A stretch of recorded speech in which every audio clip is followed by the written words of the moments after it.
Hello everyone, y hola a todos, welcome to this new video. If you don't know who I am, my name is Evelyn and this is the Mom Spot.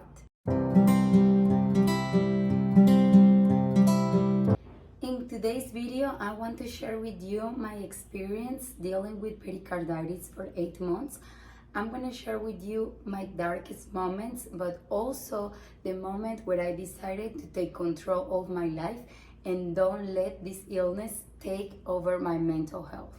So if you want to know my full story, stay with me. Okay, so this story starts in December 2022. I still remember the first day I got chest pain. I was sitting on the couch in my apartment in Miami.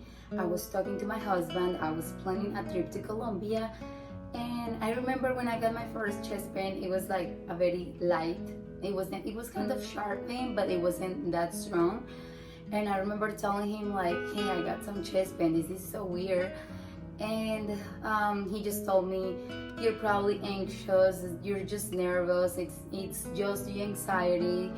And I was like, yeah, but I don't get chest pains, like it's so weird. It went away and I traveled to Colombia. I came to visit my parents, and the first couple of nights when I was here, I was sleeping with my daughter because I have been sleeping with her since she was a baby. So I was breastfeeding at the time and she was sleeping on my chest. And I remember waking up in the middle of the night with so much pain. I was like, what's going on? It feels so weird. And because she was laying on my chest, I was like, maybe it's just like her weight just getting a little big. She was already 2. Yeah, she was already 2 years and she was still sleeping on my chest. So I was like, maybe, it's her. So I was putting her on the side, and next day I woke up and I was feeling like, this is so tight, like my muscles, like it's the feeling that you get whenever you go to the gym and you work out and then you have like sore muscles. That's how I felt. But it wasn't that strong at the time. So yeah, it was like 1, 2, 3 days after that and I was feeling the same way. So I decided to get an appointment, and I went to see a doctor, and he told me, okay, he was, checking my blood pressure and everything, and he said, okay, let's take a EKG, and let's do a Holter monitor for 24 hours and see what comes up, like, because of your chest pain. And I was getting so nervous. I was like, oh my God, like, I'm so young, like, what's going on? Like, I didn't expect for anything to be grown with my heart because I was young. And so yeah, I did my EKG, and I remember the day when I was taking my EKG, I started hearing my heartbeats, and I was like, oh wow, this is weird, because the machine was like beeping, my heartbeats. And I was like, wow, something's wrong. My heart doesn't sound good. And I also did my 24-hour Holter monitor, and I took the results to the doctor. And when he saw my results, he told me something's wrong. You have to see a cardiologist because I cannot treat you with this. He was internista. I'm not really sure the word in English, so I'm gonna put it right here. But yeah, he told me you need to go and see a cardiologist as soon as possible. So I was freaking out. I thought I was gonna die. I remember crying, and the first thing that came to my mind was my daughter. I have a baby. I was like, maybe what if he tells me something really bad, and I have this little baby? I cannot die. I remember I was telling my parents that. I was like, what's going on? And we had no idea what was happening. So I had to wait 3 days or 2 days to see the cardiologist. And those 2 days were horrific. You don't know what's happening, but you have this bad feeling. That's how I felt back then. And I had to wait 3 days to see the doctor. And they were horrible days. I remember the day before I saw the doctor, I had to go to the emergency room, and I was like in the entrance of the emergency room because my heart rate was being 140 just sitting. So my resting heart rate was 140. and it was going up and down. It was going like 110, 115, 140. It was crazy ride. I get emotional when I talk about this because, wow, it's been 8 months since that day, and I went to the emergency room, but I had a family doctor that called me. He was a cardiologist. He was in a different city in Colombia, and he told me, go and buy this medicine. So, okay, yeah, I wanted to clarify, I think that's the word, clarify that in Colombia, you can buy medicine without prescription. So you can go to the pharmacy, and most drugs don't need prescription. So yeah, I went to the pharmacy and I was like, hey, I need to buy this. It was Metropolol at that time, 50 milligrams. And he told me, go and take this pill. And yeah, my heart started getting, like, my heartbeat started going down a little bit. It was still over 100 resting, but it wasn't that high. So next day I had my appointment with the doctor. I went and see him, and when I arrived to his office, I remember telling him, I need help. Sorry about the dogs and about the cars and about any other noise that you hear. I'm in Colombia. It's very loud in here, so I hope you're able to hear and understand everything I say. And then he did an ultrasound. So in his little office, he was the one doing my ultrasound. It's different than in the US, because in the US, I believe it's a technician, the one who does the ultrasound, and then they send their results to the doctor. But in this case, it was the cardiologist doing the ultrasound right there. So it was pretty cool because he was like showing me the pictures and everything of my heart while he was doing the ultrasound. And he told me, let's see if it is what I think it is. So yeah, he was like checking my heart, and then he told me, yes, you have pericarditis. And I was like, pericarditis? Why? And he told me, but you don't have fluid, so that's a good thing. I can see a part of your pericardium inflamed, but you don't have fluid, so that's a good thing. So I was worried, but a la vez I was happy. But did I say something in Spanish right now? But, oh yeah, I say but a la vez. But at the same time, I felt relief. I felt good that he told me what was happening with my heart, and he was right there, and I was gonna get answers. So he told me, but yeah, you don't have fluids, so let's start treating this. And I was kind of crying. I was telling him like why I don't want to die, and he was kind of laughing, but he was making me feel good. He was like, well, don't worry, this is just like a flu, okay? Think about it whenever like you get a flu and then some organs in your body get like irritated, get inflamed, and you have to get over that. It's the same with your heart. So that's what happened. He really made me feel good. He gave me some pills to calm me down. It was, I believe it was antidepressants. And also he started me with colchicine, and it wasn't ibuprofen, but it was some other kind of drug. I don't remember, for pain. And yeah, so I went home and he told me, okay, and also take the Metropolol because we need to get your heartbeat down. So that's what I did. But yeah, 8 months, I'm still here having symptoms and having pain, and my heartbeat is still all weird.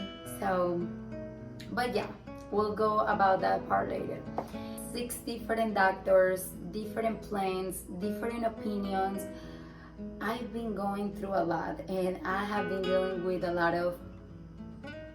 So, and now that you know my story and you know all that if there's a motorcycle.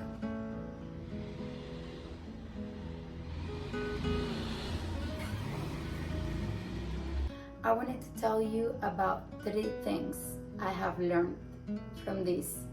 And the first one is, you have to be patient. I thought I was gonna get better after my first month. And how many months I've been going through this now? 8 months. and I can exercise. I can't overextend myself.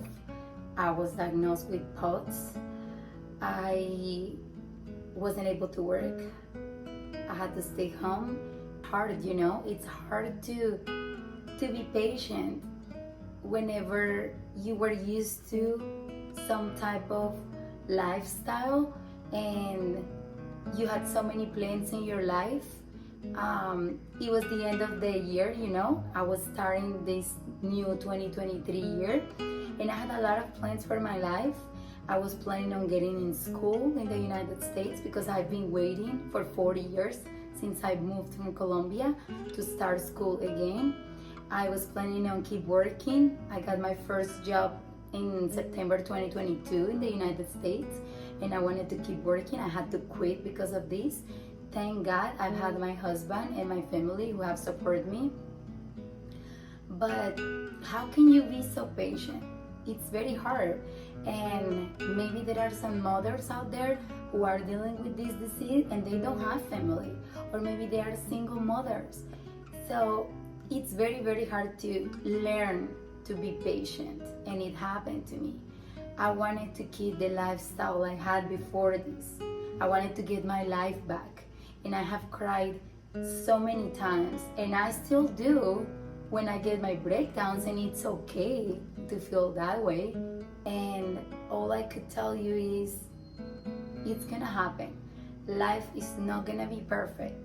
Whenever you feel that you are in your best moment, or that you are in the place you wanted to be, something might come up. And you don't need to be ready for it, because we are never ready for the bad moments. But just learn how to ride with it. The second thing I learned from this is I'm stronger than I think, and you are stronger than you think. Sometimes we just have to go through these moments. Sometimes we have to go through these challenges to, how do you say, show yourself or demonstrate. I don't know, I'm trying to look for the words, but you can do it. Whenever you thought it was the end, it was not the end.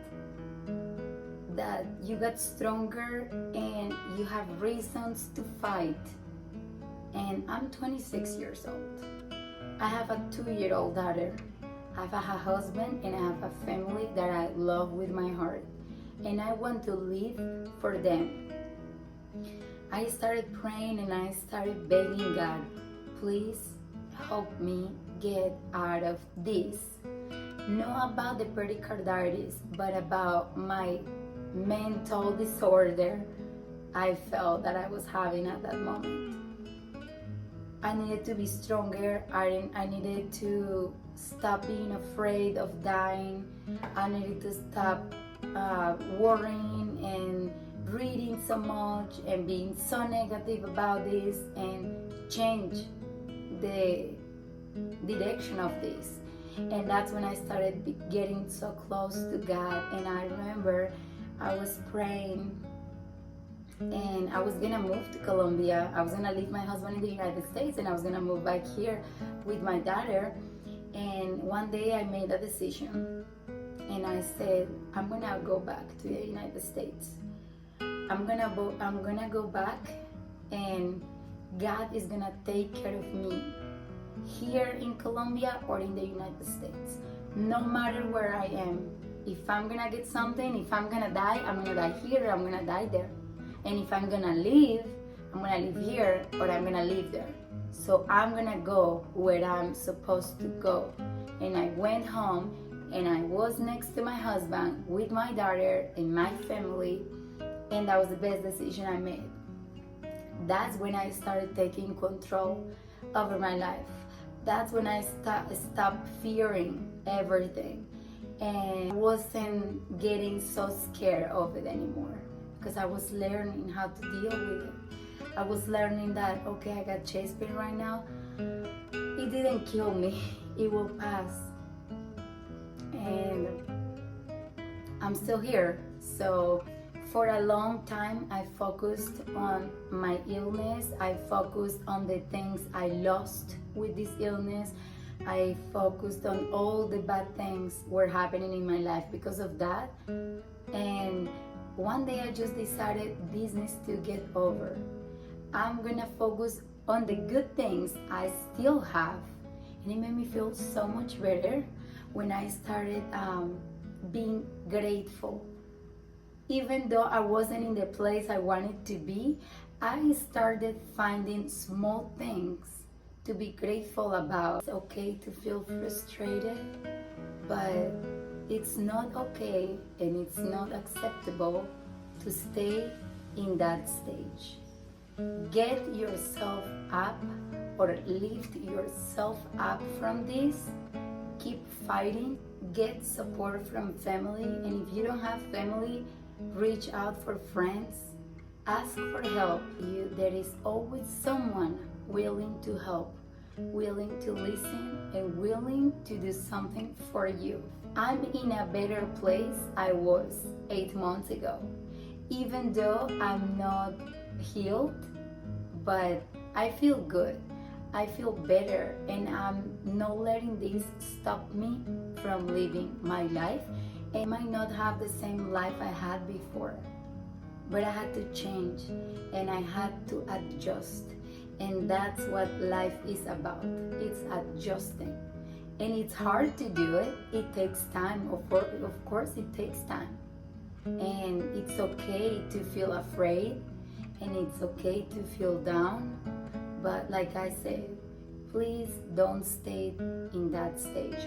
Do whatever it takes to recover your mental health and not let it go down. Whoever needs to hear this, I want to tell you, good job. Good job, because you have made it to this point. And I know it hasn't been easy for you, but you still did it. And you will still be fighting to get over this problem that you're dealing with today. Thank you so much for being part of my channel. And I want to tell you that you are stronger than you think. Believe it, be positive, be grateful, and your life is gonna get better. Everything is gonna change.